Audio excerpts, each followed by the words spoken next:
My name is Shina Pugh, and this is my demographic presentation.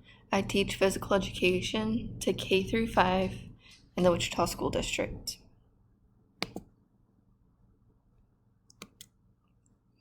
The things I'll be going over is the demographics in school and community, student background, student academics, and educational placement.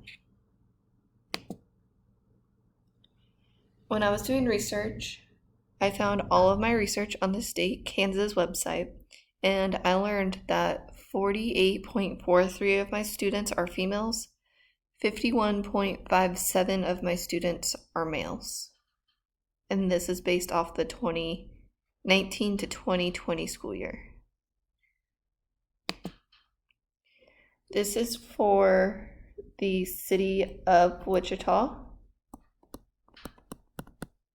and that this is for my school. So we can see that the numbers are differently demographically in the city compared to my school.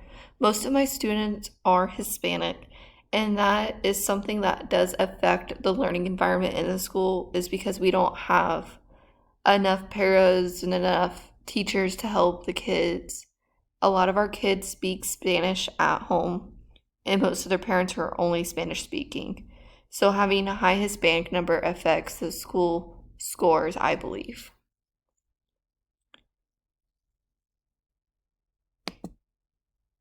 The student academics. I had to do some research, and as well on that same website, I found out that our school, or my school itself, is not doing too good. So we can see that this block right here is for each school year, and that it's broken down into the building itself, the district, and the state. The orange is level 1. So orange shows limited ability. So this is for English and reading. So we want to compare, we want most of the numbers to be over here in the blue, and we can see that the blue is the least on this chart. So my building is 43% in the limited ability. My school is also 37%, that shows basic ability, which is the yellow. The green shows effective ability, and the blue, which is level 4, shows excellent understanding. And that's the goal and the highest that we have. It's not even within my district, but it's within the state. So that was English. Going on to science.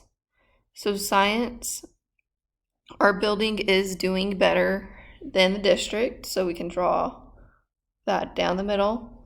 My building is almost matching with the state, so we can say we're doing decent at science. And then math. Math is obviously not the best right now. So we're at 42% of the students showing limited ability, and that we want them to get to level 4.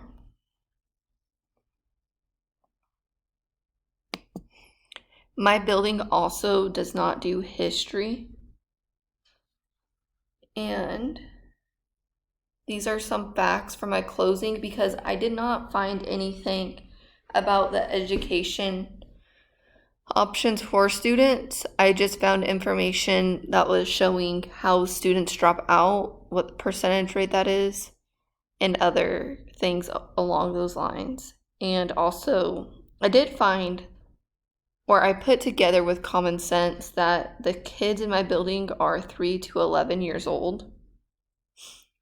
But the fun, I guess it's not fun, but some facts in the building are that there's 15 students to every 1 teacher, which of course with COVID this year, that's going to be changing, of course. A fact that I'm not happy about, but we're 635th out of 667 schools in the state of Kansas. And our goal is to get that up. We've even had meetings at the school stating how we want to be able to raise our scores and be able to come up over the 600 number.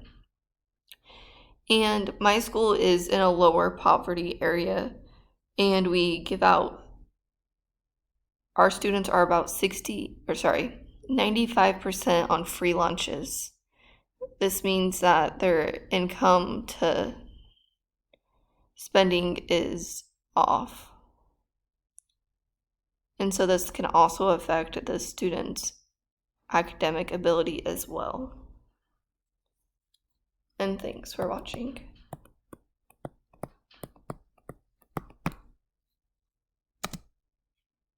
And this is where I found all of my information from.